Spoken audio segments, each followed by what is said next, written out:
नमस्कार प्रिय दर्शकों, आज के इस कार्यक्रम में हम चर्चा करने जा रहे हैं वृश्चिक राशि व वृश्चिक लग्न वाले जातकों के लिए वो कौन से दो ग्रह हैं जो जून के महीने में हाथ पकड़कर कराएंगे आपकी नैया पार और पूरे जून के महीने में धन लुटाएंगे आपके ऊपर बार बार।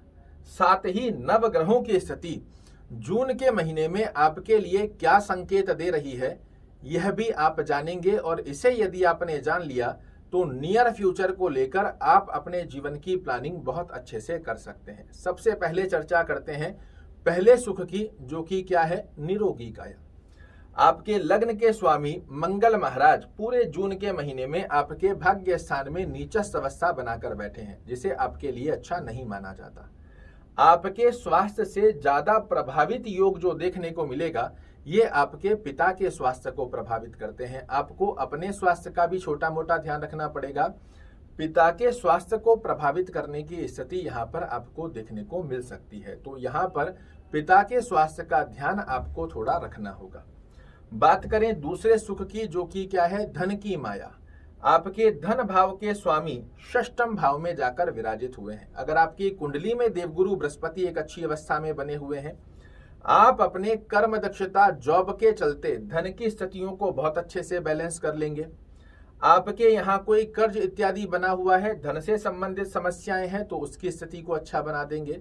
साथ ही धन की अवस्थाओं को अपनी कर्म दक्षता के दम पर आप बहुत अच्छे से सुचारू रूप से बैलेंस कर पाए, इसका आशीर्वाद देवगुरु बृहस्पति आपको देंगे यदि आपकी कुंडली में अच्छे भाव में बने हुए हैं।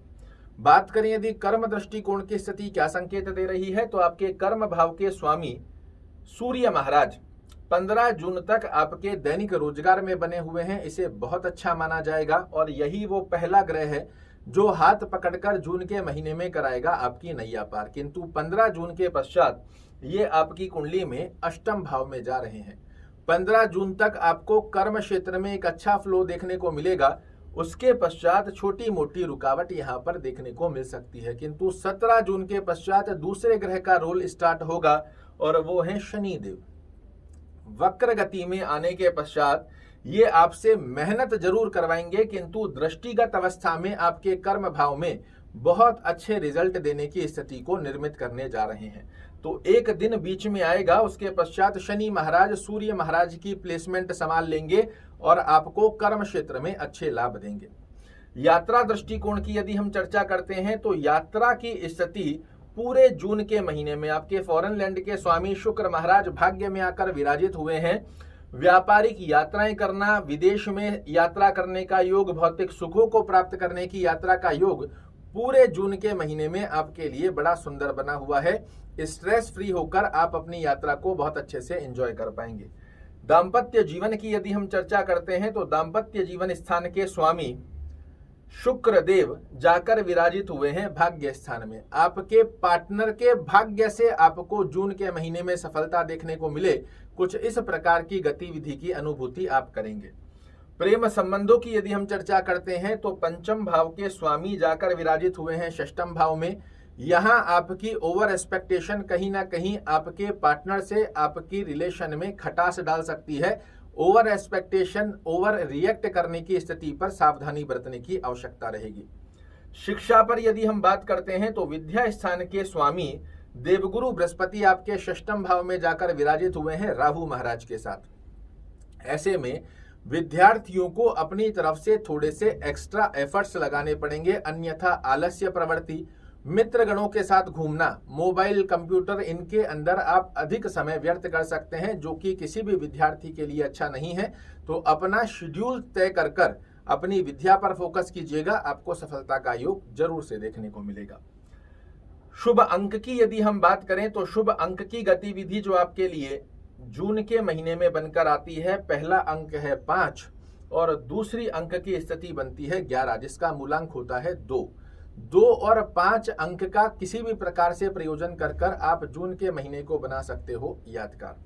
शुभ रंग की यदि हम बात करते हैं, तो सफेद, लाल, केसरिया और साथ में ही स्काई ब्लू, ये कलर आपके लिए बहुत ही शुभ फल देंगे जून के महीने में।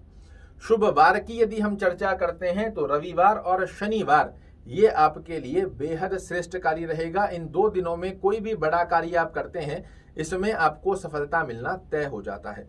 उस ब्रह्म की के बारे में जान लीजिए जिसका पालन कर कर जून के महीने को बना सकते हैं आप यादगार। आपके लग्नेश पूरे जून के महीने में पीड़ित हुए हैं। ऐसी स्थिति में ओम अंगारकाय नमः इस मंत्र का जाप करना, सुंदर कांड का पाठ करना या हनुमान चालीसा का पाठ करना विशेष रूप से मंगलवार के दिन जरूर से करें। जून के महीने में निश्चित रूप से मिलेगी आपको सफलता। साथ ही सूर्य देव को बिना कुछ पानी में मिलाए अपने सर से ऊंचा करके अर्घ देना और जो धारा नीचे गिरती है उसमें से सूर्य भगवान के दर्शन करना जून के महीने में आपके जीवन में देता हुआ पाया जाएगा तेजस्व, यश, मान और प्रतिष्ठा। आशा करता हूं मेरे द्वारा दी गई ये जानकारी आपको पसंद आएगी। कल फिर से एक नई जानकारी लेकर आपके सामने उपस्थित होऊंगा। तब तक के लिए नमस्कार।